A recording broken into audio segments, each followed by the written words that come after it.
Hello! Praise the lord. ఎలా ఉన్నారు? మీ చుట్టూ అంతా గందరగోళంగా ఉందా?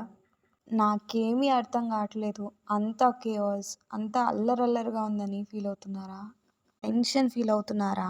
ఆదికాండము 1వ అధ్యాయము 2వ వచనంలో ఇట్లా రాయబడి ఉంటుంది. భూమి నిరాకారంగాను శూన్యంగాను ఉండెను. చీకటి అగాధ జలములపై కమ్మి ఉండెను.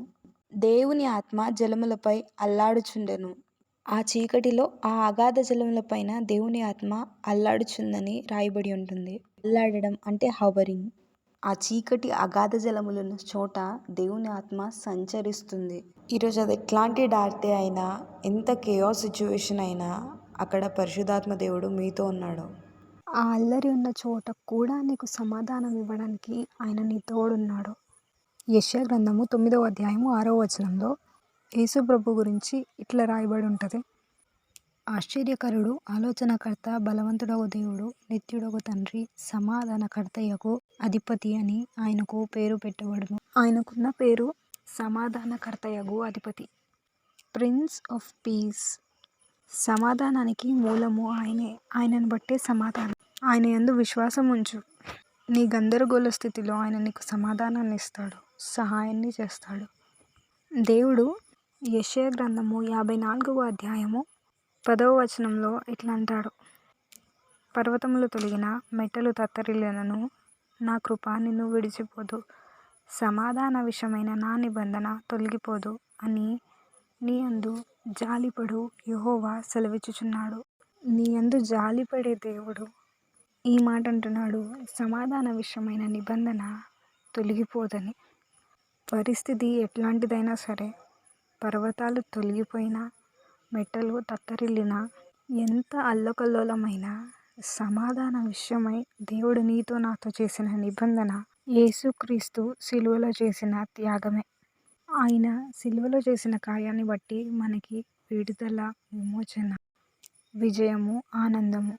దేవుడు సమస్తము పైన అధికారం కలిగి ఉన్నవాడు. నీ పరిస్థితులను ఆయన మార్చుటకు సమర్థుడు. నీ తుఫానులను శాసించుటకు ఆయన సమస్త అధికారము కలిగి ఉన్నాడు. ఎట్లాంటి సమస్య అయినా, ఎంత కన్ఫ్యూజన్ అయినా, ఎంత కేయాస్ అయినా దానిలో నుండి విడిపించడానికి మన దేవుడు సమర్థుడు. ఈరోజు మీ చుట్టూ ఉన్న చీకటిని బట్టి మీరు భయపడుతున్నారేమో. అది మీకు చీకటే, కానీ దేవునికి సమస్తము తేటగా కనిపిస్తుంది. మీ కేయాస్లో మీరు అటు ఇటు చూస్తూ బాధపడే కంటే, భయపడే కంటే ఒక్కసారి దేవుని వైపు చూస్తే మీకు ధైర్యము, వెలుగు, దేవుని సహాయము దొరుకుతుంది. మీలో ఉన్న పరిశుద్ధాత్మ స్వరము మీరు వినగలిగితే ఆ గందరగోళంలో మీకు నెమ్మది కలుగుతుంది. దేవుడు మనస్ఫూర్తిగా మనిషికి బాధ కలుగజేయడట. మీరు చేసిన తప్పును బట్టి మీరు ఆ సిచ్యువేషన్లో ఉన్నారో, లేదా మీరు శత్రువు చేత దాడి చేయబడుతున్నారో, లేదా దేవుడు మీ ఓపికని పరీక్షించడానికి అనుమతించాడో ఒక్కసారి గ్రహించుకోండి. శిష్యులు యేసు ప్రభు పడవలో ప్రయాణిస్తున్నప్పుడు వాళ్ళ చుట్టూ ఉన్న అలలను బట్టి, వాళ్ళ చుట్టూ ఉన్న పరిస్థితిని బట్టి వారు భయపడి నిద్రపోతున్న యేసు ప్రభుని లేపుతారు. ఆయన లేచి సముద్రాన్ని గద్దింపగానే సముద్రము నిమ్మలమవుతుంది.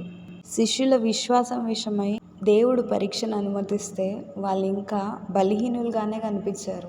వారు వారి బలహీన స్థితిలో వారి స్వశక్తిని ఆధారం చేసుకోక దేవుడి వైపు చూశారు కాబట్టి దేవుడు సముద్రాన్ని గద్దించాడు, అది నిమ్మలమైంది.